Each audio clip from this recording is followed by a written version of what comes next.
All right, students, now I'm looking at A People's History of the United States. This is a classic book written by Howard Zinn. Usually people either love it or hate it, but it's a classic. We need to look at it. Second page, page 70, he's talking about Thomas Paine with his pamphlet Common Sense Again.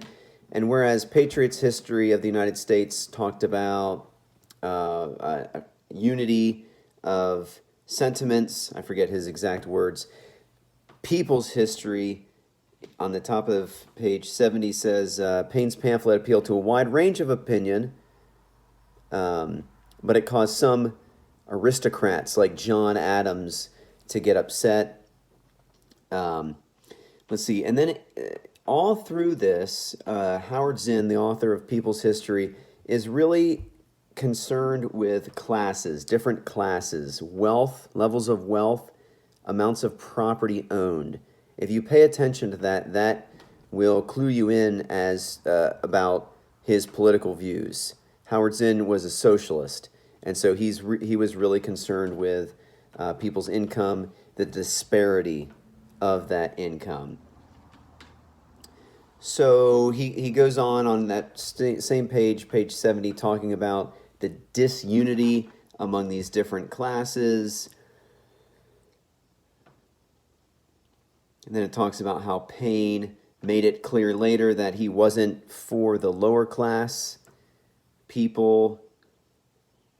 Let's see here. Okay, at the bottom of page 70, he talks about the Declaration of Independence brought that myth, the myth of united people, to its peak of eloquence. So Howard Zinn says it's a total myth that people were united. Okay, that's a difference. That's a big difference. And then he goes on to explain that.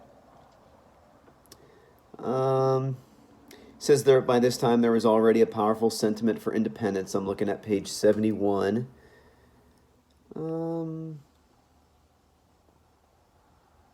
I'm sorry, there's a lot to look at, as you know. And on page 72, let's see, what are we looking at on page 72? Some Americans were clearly omitted from this circle of united interest drawn by this Declaration of Independence. Then he lists people that he says were not included in this unity. Indians, black slaves, women.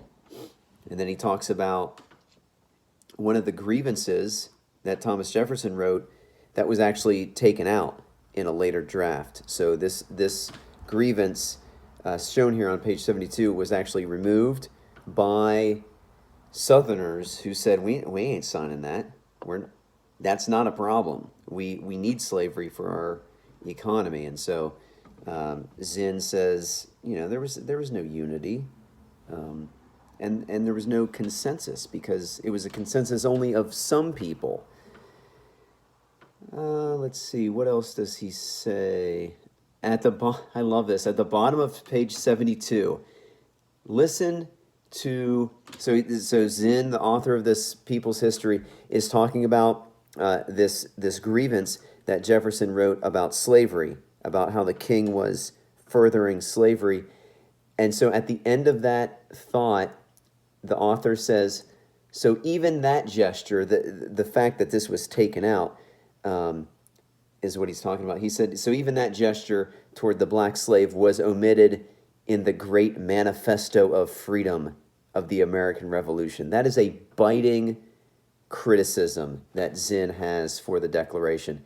He says, in this great manifesto of freedom of the United States, not even helping the slave, not even helping the black, not even helping the woman.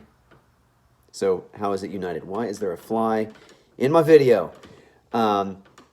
Let's see, what else we got? Page 73, he talks about all men are created equal. Is that dealing with women at all? Is that helping women?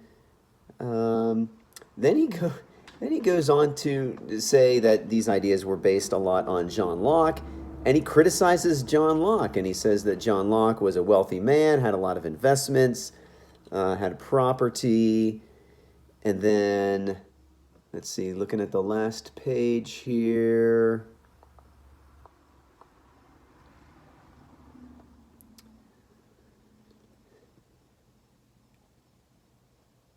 In America, too, the reality behind the works was that the rising class of important people needed enough people on their side.